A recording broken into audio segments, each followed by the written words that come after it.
mukajya mufata ibintu mwaruhiye ngo mubitere inyoni ku buryo impeta utayisigira umufana. impeta yagira henze my G. Iyo mpeta igura ngahe? Oya byihore ntabwo navuga amafaranga ariko ngiye yarampenze.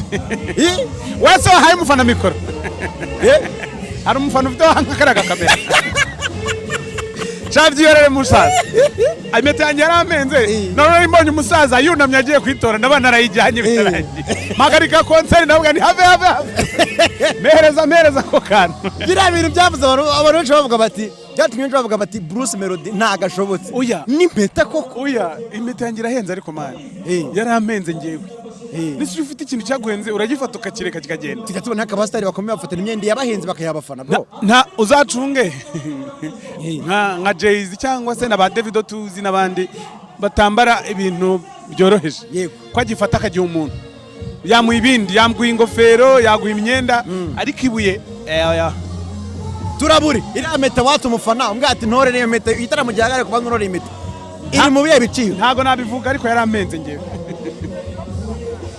ababizi baba bashona amande yibuze yakishyura umuntu inzu i Kigali ababizi barabizi ibyo tunabirenga gusa sinafata akazi kanjye ngo nkaho umuntu gutyo mani none akuzanyeho lenge mani ngo karaguri kuri stage aragatoya arakajyanye gusa ibyo ni ibiki